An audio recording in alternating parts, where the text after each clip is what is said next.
Hello and welcome to Algebra I Lesson 42. In this video, we're going to learn about solving quadratic equations by factoring. So a quadratic equation contains a squared variable, so I have here such as x squared, or it could be y squared or z squared, or whatever variable you've chosen to work with in that equation squared. And then I have here and no other term with a higher degree. So in other words, the largest exponent that you're going to have on your variable is going to be a 2, right? You can't have x cubed or x to the 6th power. That's not going to be involved in a quadratic equation. So generally, we think about quadratic equations in standard form. So we have ax squared plus bx plus c. And then because it's an equation, we have the equal sign, and we set it equal to 0. Okay, so it's set equal to 0. Now, remember that a is the coefficient for the x squared term. So this is a coefficient. B is the coefficient for the x to the 1st power term. And then c is a constant. So if we look here, we have one restriction. So a cannot be equal to 0. And why do you think that is? Well, again, this is the coefficient for the x squared term. And for us to have a quadratic equation, we've got to have a variable that is squared in that equation, right? That's part of the definition. So we have ax squared plus bx plus c equals 0, where a is not equal to 0, and then a, b, and c are real numbers. And I know I haven't given you an official definition for that yet, but it's just any kind of number that you can think of at this point. So here are some examples. We have 5x squared plus 7x minus 3, and this equals 0. We have 3x squared minus 2x plus 1 equals 0. We have 9x squared plus 8 equals 0. Now, you might see these two up here and say, well, those kind of fit the format of, ax squared plus bx plus c, right? Where a in this case is 5, b here is 7, and c is negative 3. And then in this case, a is 3, b is negative 2, and c is 1. But what about this one where we have 9x squared plus 8 equals 0? It looks like I'm missing this bx term, right? I'm missing that. But remember, we defined b as being able to be any real number. So that means b could be 0. And remember, if you multiply something by 0, it becomes 0. So it would just disappear. So 9x squared plus, we could put 0x plus 8 equals 0. 0 times x is 0. So if I put plus 0, I can just get rid of it and simplify this and put plus 8 equals 0. Now, they might throw something at you on a test and say, is something like, I don't know, let's say 6x cubed plus 5x squared plus 7x minus 2 equals 0. Is that a quadratic equation? The answer is no. Remember, the highest exponent on your variable is going to be a 2 with a quadratic equation. This one has a 3 here. So that's not going to be a quadratic equation. So this is not a quadratic. I'll put equation. And again, that's specifically because you have an x cubed there. So pretty easy overall when we think about the definition of a quadratic equation. And just think about when we say we're writing it in standard form, think back to the standard form of a polynomial, right? If I have, ax squared plus bx plus c, when we think about this trinomial here, it's written in standard form because the exponents go in descending order. I start with the highest, which is a 2, then I go to a 1, and then I go kind of to where I don't have a variable where I could say this is x to the power of 0 if I wanted to. So that's how standard form is for a quadratic equation as well. Just remember that, and it'll make it easy for you to write it out each time. Now let's kind of move into the main part of the lesson.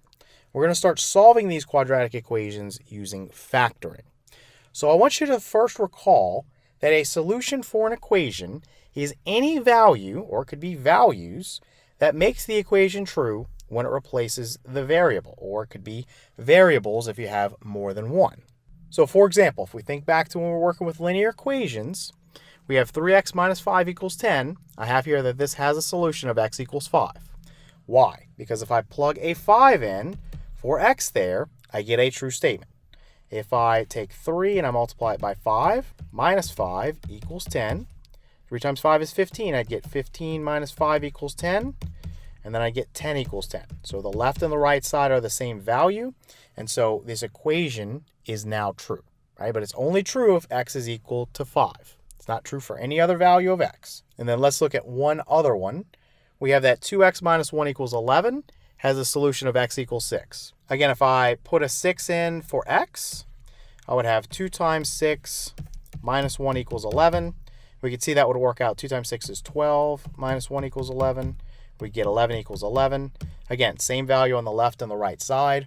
So we know that x equals 6 is the correct solution. All right, so let's get our feet wet with a typical quadratic equation. So you'll notice that it's set up for us in what we call, again, standard form. So we have x squared plus 4x plus 3. So it's an exponent of 2, it's an exponent of 1, and you kind of think about your constant term there. So it goes in descending order of powers. And then again, notice how we've set it equal to 0. So if something's equal to 0, you're going to see that we can use a special property for this. So the first thing I want you to do is I want you to factor this guy. So we know how to factor a trinomial, and that's what the left side of this is. Left side is a trinomial, right side is 0. So I'm going to set this up into two binomials. And so I know I'm going to have x here and x here. And these are both positive, so plus something and plus something else. And just give me two integers whose sum is what? Is 4, right? The coefficient for the x to the first power. We generally refer to this as b, right? Remember, we say ax squared plus bx plus c. The coefficient for the x to the first power, we generally refer to that as b. So the sum is b, and the product is c, right? That constant term, which in this case is 3. So b here is 4, c here is 3. So give me two numbers whose sum is 4 and whose product is 3. Well, 1 and 3, right? If you think about the factors of 3, 3 is a prime number. So without going into any negatives, you just have 3 times 1. So 3 and 1, and 3 plus 1 does give you 4. So that would work out. And you can check it through FOIL if you want. X times x is x squared. The outer would be x. The inner would be 3x. X plus 3x is 4x. That would give you the middle. And then 3 times 1 is 3. That would give you your last term there. So we've factored this correctly. Now, once we've factored this correctly, what do? We have a binomial times another binomial equal to 0. So in order to solve this type of problem, I'm going to introduce something known as the zero product property. So the zero product property. And this tells us that if A times B is equal to 0, and when I say A times B, I mean any real number A times any real number B. So two numbers being multiplied together. If that result is 0, then what could be the possible answers for A and for B? Well, A could be equal to 0, or B could be equal to 0, or both A and B are equal to 0. Those three scenarios. Because when I multiply a number times 0, I get 0 as a result. So A could be any number that's not 0, and B could be 0. When I multiply them together, I get 0. B could be any number that's not 0. A could be 0. Multiply them together, you get 0. A and B could each be 0. If I multiply 0 times 0, I still get 0. So that's where these three scenarios kind of come from. So we can use this property to get a solution for this equation here. If I first start out by realizing that x plus 3, that quantity, is being multiplied by the quantity x plus 1, well, if I plugged in something for x there, some value, and it made this factor here, this binomial x plus 3, equal to 0, then when 0 is multiplied by this guy right here, it's going to give me 0. So I've found a solution for the equation. I've replaced the variable with a value that makes the equation true. So the way we utilize this is we just set each of these equal to 0 separately. We'll get two solutions, and then we will check each solution in the original equation. Remember, A could be 0, B could be 0, or they both could be 0. So let's start this out by just saying, okay, x plus 3 is equal to 0. Very, very easy to solve that. I just subtract 3 away from each side of the equation, and I would get that x is equal to negative 3. So this is one proposed solution. And then the other one, the other factor here, is x plus 1. So x plus 1, we set that equal to 0. We'd subtract 1 away from each side, and we get that x is equal to negative 1. So we put x equals negative 3 or x equals negative 1. Could be any of those at this point. So let's erase this real quick, and I can show you why this works. So let me erase all this. So without going back into the very original x squared plus 4x plus 3 equals 0, which we'll do in a minute, I want to show you in this format here how this plays out. I think it'll give you a better understanding. So we have the quantity x plus 3 that is being multiplied by the quantity x plus 1. This is supposed to be equal to 0. So let's start out by just plugging in a negative 1 for x here. So if I plugged in a negative 1 there and a negative 1 there, what would happen? Well, negative 1 plus 1 is 0. We found that out by setting x plus 1 equal to 0 and solving for x. So this would be 0. And then if I plugged in a negative 1 here, negative 1 plus 3 is 2. Well, there you go. 0 times 2 is 0. So that's how that works, right? Anything times 0 gives you 0. So all I need is one of these factors to be 0, and I'll get a true statement. So now let me show you what happens with x equals negative 3. So again, let me just write x plus 3, that quantity here. And this is multiplied by, again, let me write x plus 1, that quantity there. And I'm going to plug in a negative 3 now. So I'm going to plug in a negative 3 here, and then also here. And you're going to see the same thing happen. Negative 3 plus 3 is 0. So I have one factor that's 0. And then negative 3 plus 1 is negative 2. So this is negative 2. And 0 times anything is 0. So 0 times negative 2 is, of course, 0. So again, where we get a true statement. So let's erase everything here. And I'm going to show you that these two solutions work in the original equation that's not factored. So if I plugged in a negative 3 here and here, we're starting with this one.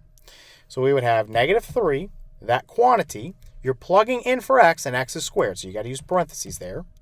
So that quantity is squared plus 4 times negative 3 plus 3, and this should be equal to 0. Negative 3 squared is 9.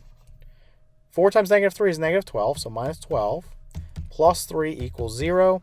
9 plus 3 is 12. 12 minus 12 is 0. So this is 0 equals 0. So that checks out as a solution. And then x equals negative 1. Let's do the same thing with negative 1.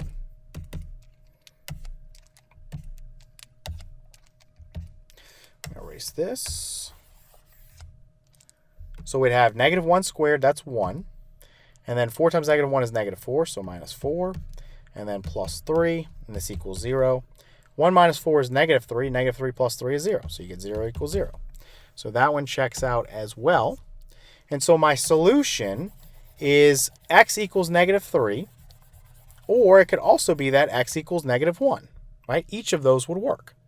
And typically, in an Algebra 1 or later on in Algebra 2, you're going to write this using something known as a solution set. So it's set braces, which look like this. And inside of the set braces, you would list your solutions for that equation. So in this case, you'd have negative 3, comma negative 1.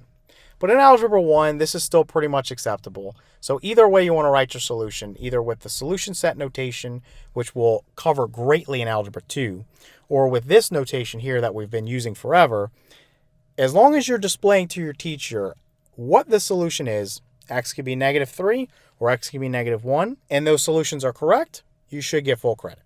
All right, so let's take a look at another one. And I want to just cover the full procedure with you on this one. And the very first thing you always want to do if you're going to solve a quadratic equation by factoring, you want to start out by putting the left side of the equation as ax squared plus bx plus c. The right side of the equation should be 0. So in other words, with this x squared minus 6x equals negative 5, I would add 5 to both sides of the equation. And what's that going to give me? It's going to give me x squared minus 6x plus 5, and this is equal to, if I have negative 5 plus 5, that gives me 0. So I've got to write 0. Where students make a mistake is they forget to have this equal sign here, and they just don't write anything after they do that. So they're stuck and they're like, well, what do I do now? You have equals 0 there. So once we've done that, we're going to factor the left side completely. In most cases, that's going to be as the product of two binomials. Now, sometimes it'll be slightly different if you have more factoring involved, but usually this is going to turn out to be two binomials being multiplied together, and it's set equal to 0. So in this case, I know it would be x here and x here. We just have to figure out these two missing parts here and here. Now, once you're done with that, you're going to set each factor equal to 0. Just like we did in the last example, and then you're going to check each solution in the original equation. So all I need to do here is find two integers whose sum is -6 and whose product is 5. So for the factors of 5, I know that it's a prime number, so it's 1 times 5, and that's not going to work because of the sign, so I got to think about negatives. I could do -1 times -5, and that would sum to -6. So this would be -1 and -5. So once I've figured out what the factoring is, I just set each factor, remember x minus 1, that whole thing, let me kind of do this in different parentheses, that whole thing is a factor. And then this guy over here, let me do that in different parentheses, that x minus 5, that quantity is also a factor. So each one of those is going to be set equal to 0. So x minus 1 is equal to 0, or x minus 5 is equal to 0. So just solve each one for x, and you can do them mentally, right? This one's going to be 1, this one's going to be 5. But to kind of do this for the sake of completeness, I'd add 1 to each side here. This would be x equals 1. I'd add 5 to each side here. This would be x equals 5. And so we get x is equal to 1, or x is equal to 5. So let me erase this real quick. And at this point, you can just erase everything and just check in the original equation. So if I plug a 1 in for x, I'd have 1 squared minus 6 times 1 equals -5. So 1 squared is 1, and then minus 6 times 1 is 6. So 1 minus 6 is -5, so -5 equals -5. So yeah, this one works out. Then for the next one, I'm plugging in a 5 for x. So let's erase all this. So I'm plugging in a 5 here and also here. 5 squared is 25. Minus 6 times 5 is 30. This equals -5. 25 minus 30 is -5. So -5 equals -5. So that works out as well. So we can say here that x equals 1 or x equals 5. And again, if you wanted to use the solution set notation, you could put 1, 5 and show your solution that way. All right, so what if we had something like 5x squared minus 45x equals -90? Well, the first thing I want to do, again, is write this left side in standard form. So ax squared plus bx plus c. So my constant term is on the right side. I want to move this over here. So just add 90 to both sides of the equation. So I'm going to add 90 here and here. So that's going to give me 5x squared minus 45x plus 90. And then remember, it's equal to 0. -90 plus 90 is 0. So then I notice that everything here is divisible by 5. So I want to pull that out before I even start. So if I pull that out, I'd have x squared minus 9x plus 18. Okay, so this equals 0. And I'm just going to factor what's inside, right? This trinomial in here. So I'll put the 5 times. I'll have 2 sets of parentheses, and this equals 0. So no, this is x and this is x. So give me two integers whose sum is -9 and whose product is 18. So if I think about the factors of 18, you think about -6 and -3, right? -6 plus -3 is -9. -6 times -3 is 18. So -6 and then -3. So once we have that, we can solve this. Take each factor and set it equal to 0. Now, 5 is a factor here, but there's no variable involved. 5 doesn't equal 0, so it wouldn't make any sense for me to say, okay, this factor of 5 equals 0. So you can kind of modify that and say that you want to set each factor with a variable equal to 0. So then I would take x minus 6 and set that equal to 0. And then or we'd have x minus 3 equals 0. Let me scroll down a little bit. And obviously we can eyeball that and say x can be 6 or x can be 3. Right? But again, for the sake of completeness, add 6 to both sides of the equation. That gives you x equals 6. Add 3 to both sides of the equation. That gives you x equals 3. So we get x equals 6 or x equals 3. So then again, x equals 6 or x equals 3. All right, so let's check this in the original equation.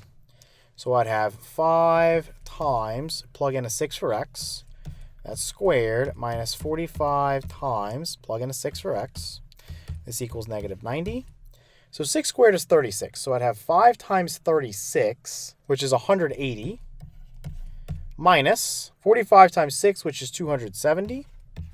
This should equal negative 90, and it does, right? You get negative 90 equals negative 90. So this one checks out. And then for x equals 3, let's erase all this. Put a 3 here and here. 3 squared is 9. 9 times 5 is 45. And then minus 45 times 3, which is 135. And this should equal negative 90. And again, it does. You get negative 90 equals negative 90. So this works as a solution as well. So x equals 6 or x equals 3. Again, you could write this like this as 3 comma 6 in your solution set notation. All right, let's take a look at another one. Let's say you had 7x squared plus 49x equals 0. So it looks like I'm missing a constant over here. I could put plus 0 there, but really that's just the same thing, right? So is there a way to factor this? Well, the answer is yes. Each term here is divisible by 7x. So I can pull that out. So I could say I have 7x times, inside of parentheses, if I divided this by 7x, I just have x, plus, if I divided this by 7x, I just have 7. And this equals 0. Well, I have two factors here that are equal to 0. Remember, my original is a, b equals 0. If that occurs, then a equals 0, b equals 0, or both a and b equal 0.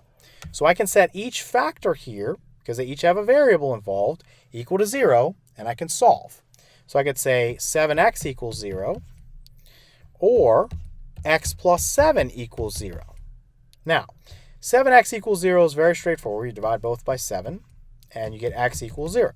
So x can be 0, or if we have x plus 7 equals 0, subtract 7 away from each side of the equation, you get x equals negative 7. So, or x equals negative 7. So let's check both of these. Obviously, 0 works. If I plug a 0 in here, I'd get 0 times 7, that's 0. Plug a 0 in here, I'd get 0. 0 plus 0 is 0. That works out. For negative 7, you'd have 7 times the quantity negative 7 squared. Remember, if I'm plugging in something for x and it's being squared, I want what's being plugged in squared. So negative 7 is being plugged in, so I've got to use parentheses to say I want both the negative and the 7 to be squared. So then plus 49 times negative 7. And then this equals 0. And so what are we going to get here? Well, negative 7 squared is 49. So you'd have 7 times 49 plus 49 times negative 7 equals 0.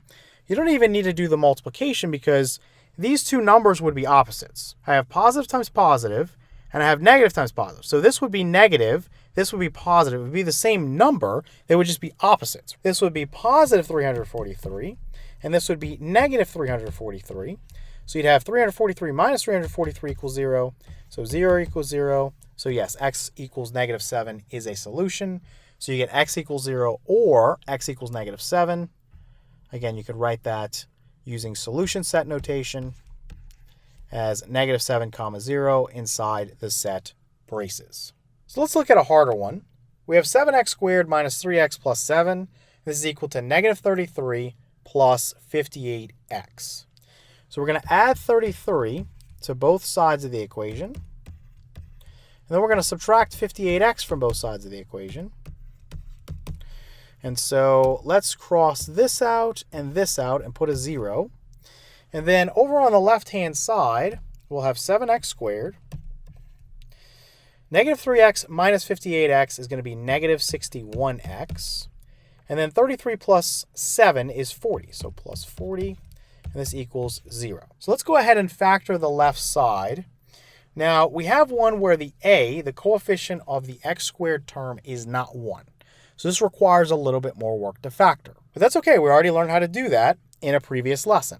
Remember, what I'm going to do is I'm going to take two integers whose product is this times this. So 7 times 40, which would be 280. So product of 280, and whose sum is negative 61, right? The b, the coefficient for the x to the first power term. So sum of negative 61. So let's think about some factors of 280. We have 1 times 280. That's not going to work. We have 2 times 140. That's obviously not going to work. Not divisible by 3. You could do 4 times 70. That's not going to really work. And then you could do 5 times 56. Now, we could play with the signs and make that work. The product is positive, but the sum is negative. So all I need to do is have two negative signs. Negative 5 plus negative 56 is negative 61. Negative 5 times negative 56 is 280. So that will work, 5 and 56. All I'm going to do is use that to rewrite that middle term. So I'm going to have 7x squared. I'm going to put minus 56x. Then I'm going to put minus 5x plus 40 equals 0. And now I'm going to factor using grouping. Let's scroll down a little bit. So out of this first group, the 7x squared minus 56x, I can pull out a 7x. So that would leave me with x minus 8. Out of the second group, I can pull out a negative 5 and be left with an x minus 8. This equals 0. Obviously, the common binomial factor is x minus 8. So I'll have 7x minus 5, that quantity, times x minus 8, that quantity. And this is going to be equal to 0. So now all I need to do is set each of these factors equal to 0, and I'll have my answer. So 7x minus 5 equals 0, or x minus 8 equals 0. So for this one, I just need to add 5 to both sides of the equation. I'll have 7x is equal to 5. Divide both sides of the equation by 7. X equals 5/7. For this one, I'll add 8 to both sides of the equation, and I'll have x is equal to 8. So x equals 5/7 or x equals 8. All right, so let's check these two proposed solutions. So the first one is a little bit more tedious, so let's go ahead and get that out of the way. So we have 7 times 5/7 squared minus 3 times 5/7 plus 7 equals negative 33 plus 58 times 5/7. So let's work through this guy. So 5/7 squared would be 25/49. So you'd have 7 times 25 over 49. This would cancel with this and give me a 7 down here. So 25/7 is what that would be. And then minus, you have 3 times 5/7.